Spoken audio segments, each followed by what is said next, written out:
Hey everyone, James Levesque here again with the Life After Losses video blog. And today we're diving into a powerful topic that can truly transform your life, the impact of perspective. Now, before we dive in, let me give you a quick snapshot of who I am. I'm an author, blogger, actor, and parent who has been navigating life as a double widower. It's a lot, but here's what you need to know. I'm on a mission. It's a mission to show you and myself that there's a beautiful world out there and that there is, after all, life after losses. So let's see if we can spark some personal transformation, shall we?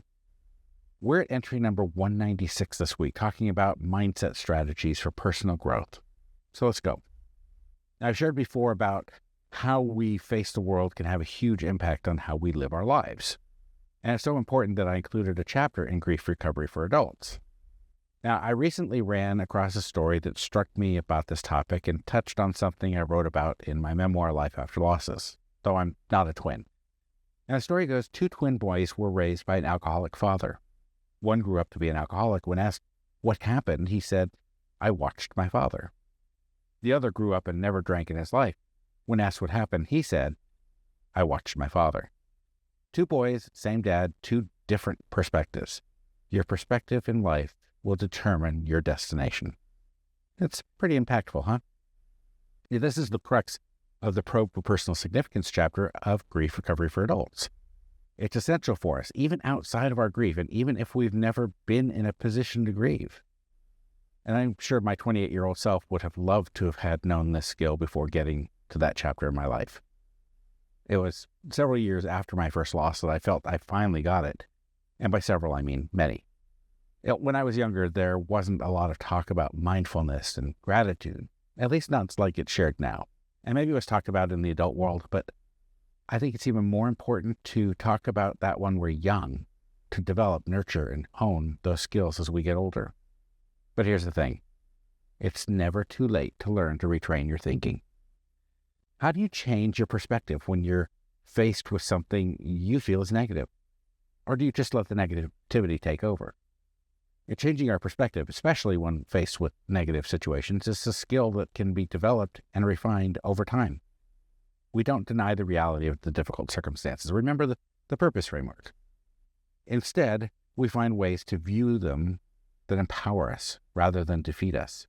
And over the years, I've learned some effective strategies for reframing negative situations and shifting negative perspective. Number one, practice cognitive reframing. Here, you need to consciously challenge and change the way you think about a situation. When faced with a negative event, ask yourself, is there another way to look at this, or what can I learn from this experience? Don't force positivity, but look for a more balanced view. Number two, cultivate mindfulness. Mindfulness practices help us become more aware of our thoughts and emotions without getting caught up in them. We can create space between the event and our reaction by looking at our negative thoughts without judgment and add some emphasis there. This allows us to be more thoughtful in how we respond to those situations. Number three, seek the silver lining. They say behind every cloud is a silver lining, but it's easy to view it as in front of every silver lining, there's a cloud. It's important not to trivialize genuinely difficult situations. Training yourself to look for potential positives can be transformative. And ask yourself, what opportunities might this challenge present? Or how might this experience contribute to my personal growth? Number four, practice gratitude. This takes work, and it's a conscious effort that pays off big time.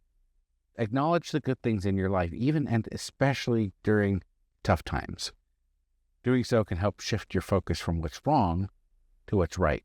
And again, it's about balance, not ignoring the difficult. Number five, use and instead of but. When describing challenging situations, try replacing but with and. For example, instead of saying, "This is a difficult situation, but I'll get through it," try, "This is a difficult situation, and I'll get through it." Now, this subtle shift acknowledges both the challenge and your ability to overcome it.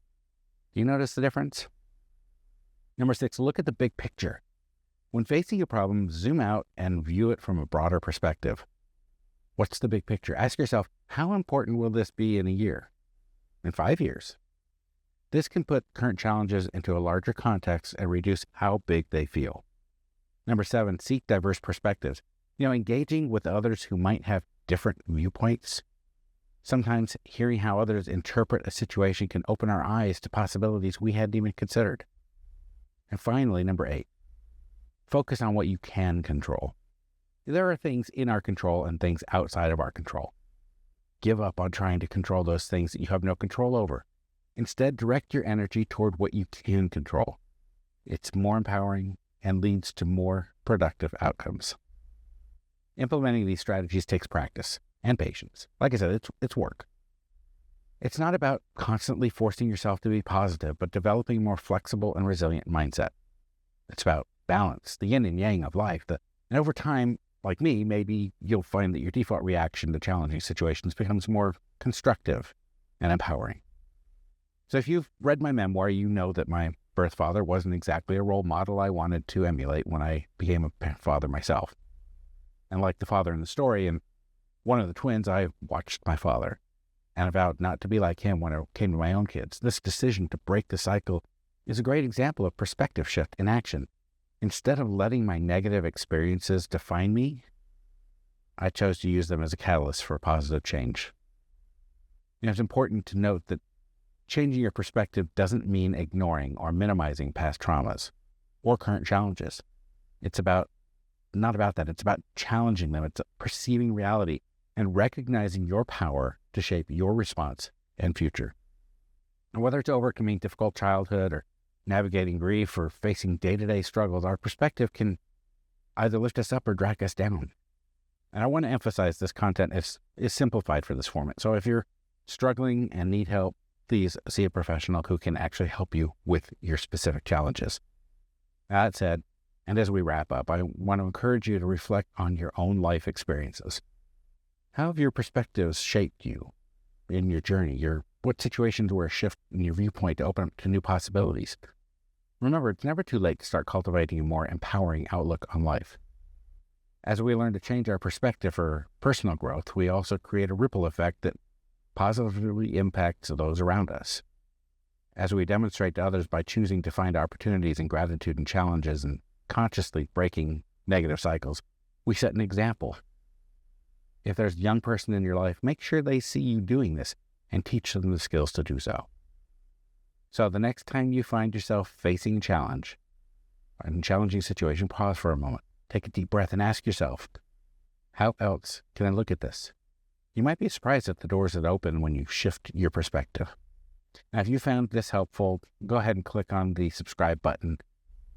Each week, I share similar long-form content, and each weekday, I share some additional thoughts on navigating this thing we call life. You can also subscribe on many socials at Life After Losses and at lifeafterlosses.com. I hope you stick around. Thanks for watching.